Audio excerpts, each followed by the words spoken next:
Hey guys, today we're going to talk about how to create shading in your scratch art.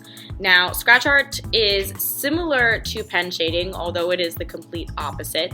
But the reason why it's similar is because, like pen shading, you cannot erase it. When we did pencil shading, we know that you can take away, you can erase, and you can rub to help your shading. But for pen shading and also for scratch art shading, you really can't take it away. So it's very important to understand how your value scale works so that you can properly shade what you are trying to shade. So the first thing I'm going to do is I'm going to show you guys how to make the value scale on scratch art paper so that you can understand that concept a little bit better. And then I am going to show you how we start off our project by shading an animal on scratch art paper using scratch art as our medium. So the best scratch art tool that I found is using just a really simple push pin or thumbtack. The point of it is nice and sharp and it scratches away those edges really nicely. So I'm going to start by making a scale. Now we know what a value scale is because we have made value scales several times. And we are looking for about 5 different values from dark to light, okay? Now, it is opposite of pen shading, whereas the less lines that you add on scratch art, the darker that shade will be. And the more lines that you add when it comes to scratch art, the lighter that shade would be. That's because we're working on a black surface and we're scratching that black surface away to reveal a lighter surface underneath. Now with pen shading, it was the opposite because we were working on a white surface and adding a darker color on top. So that is why it is opposite. Now each individual line here works as a little piece of hair for the animal when it comes to the scratch art. So work slowly. There's no reason to rush. And as we know, when it comes to shading and the value scale, everything else, these 3 in between, are just getting lighter and lighter and lighter. So the next one, number 2, is just adding a few more lines than you added in number 1. Then in number 3, we're adding a few more than you added in number 2.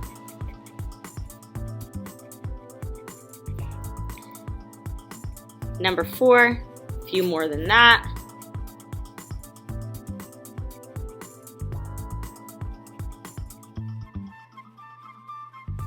And number 5, we're adding as much as we can to make this shade and value as light as possible. So we're kind of scratching away at the whole surface. And then you can see from dark all the way to light how that works. So now, understanding this concept is important because we are working from black and white photos of the animal. And the reason why we're going to work from black and white photos of the animal is because it's very, very easy to see on a black and white photo where all of the really, really light parts are, where the medium parts are, and then where your really, really dark parts are. So that's why we work from the photo. And I have a number of different animals here for you guys to choose from. You can use whichever one that you want. For mine, in the past, I did the lion. All right, and as you can see your really, really light spots, your medium spots, and then the spots where it's much, much darker. For my one this time, I'm going to work with a different animal, so I think I'm going to choose the koala this time. Now, to do this, we're going to do a really simple cheat. I don't want you to tell anybody about this because it is technically cheating, but our focus is on the scratch art and not on the drawing of the actual animal, so we're going to use it to cheat. Biggest cheat is using tracing paper. Don't tell anyone. All right, so here's what we are going to do. We're going to put a piece of tracing paper over the picture of your animal carefully. Okay? Then we are going to take a pencil and we're going to trace a few different things on here. We're going to trace where the eyes are.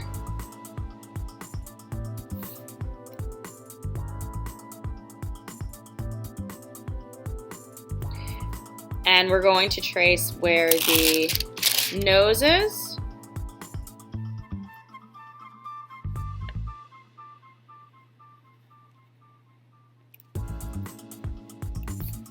And where all the other important elements are. So where the head is. And the reason why we're doing this is because our focus is not on drawing the animal. Our focus is on shading the animal. So since our focus is more on the shading aspect than it is the drawing aspect, it is okay for us to use this little tiny cheat for this. Okay, so there we go. Those are the main parts that I want to trace. I don't really need to trace anything else. So then I'm going to take that off.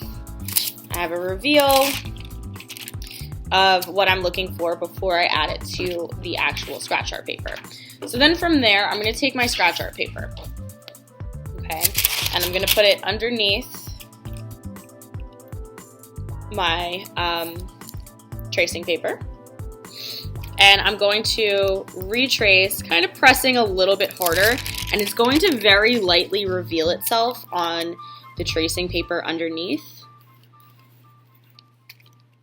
The scratch art paper underneath.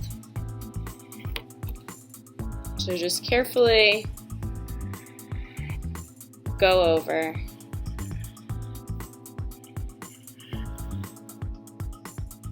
all of your parts.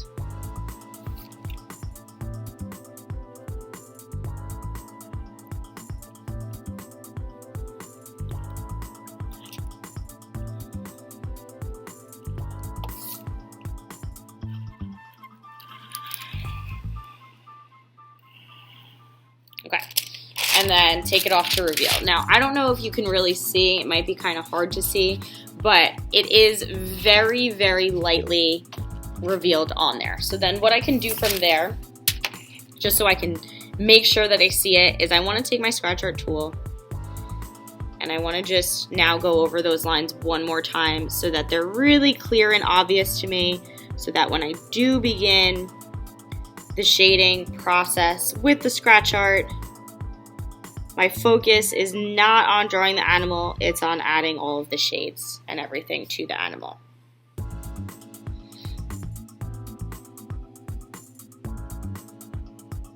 Yeehaw!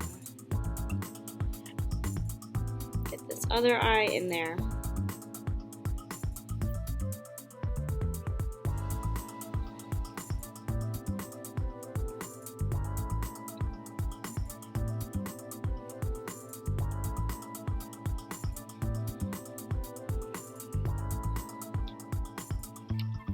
And voila, we have the outline of our koala.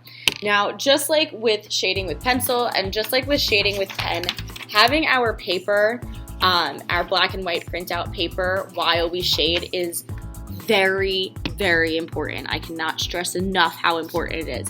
Because again, you cannot tell where all the light shades are and where all the dark shades are if you're not looking at this paper.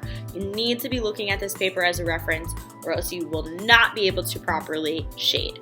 Now, another important aspect before you actually start scratching is noticing the length of the hair of the animal that you chose, and also the direction of the hair of the animal that you chose. And the reason why that's important is because each and every single little line that you make represents a little line of hair on your animal.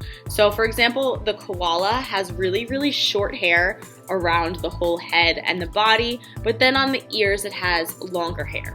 And paying attention to that is really going to help us, because then we can make our koala actually look like a koala when we shade it. Alright, so here we go. I'm just going to start off here by doing the, let's say around the nose. Now I have a kind of darker shade around the nose, and then everything else around that is really, really light. So I'm gonna make my little spot where that darker one is. And I'm gonna use my value scale as a reference for how dark I wanna make it. And it's pretty dark, so I'm just gonna add a lot less lines in that area. So I'm gonna add some lines, but just not a lot of them. Just a few of them here and there. And then as you can see along the outside there, it gets much lighter. So now I'm gonna add a whole ton of lines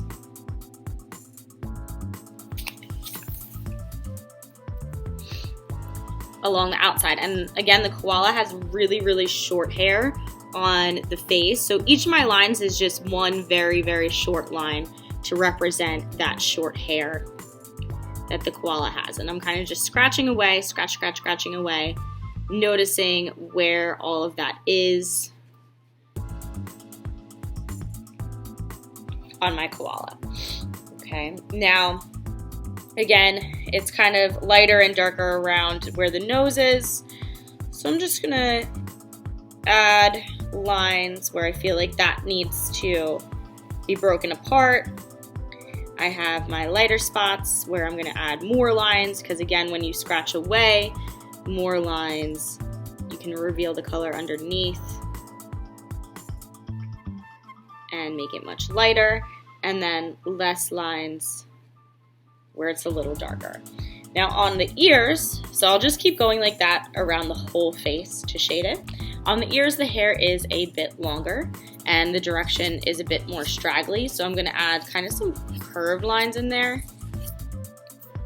to get that straggliness. And I'm only doing this and skipping parts down there so you can kind of see what I mean by adding the direction of the hair in there and the length of the hair and how that changes the whole entire thing. So even on the lion that I did in the past, the lion on the face, the hair was very short, and then on the outside where the mane is, the hair is much, much longer and changes direction. And that is really, really helpful when you start to shade. So really, what you're paying attention to is a couple of different things. You're paying attention to where all the light parts are, where all the dark parts are, so where that value is and where it fits into the scale that you created. And you're also paying attention to the length and direction of the hair of the animal. And if you work slowly and you keep looking back at your reference photo and at your scratch art photo and just go back and forth, this is pretty simple. Now my next video is just gonna be a time lapse of me actually shading in the koala so that you can get a better idea and see it. But for today, we're just gonna get started on using the tracing paper to transfer our koala from our reference photo to our scratch art paper.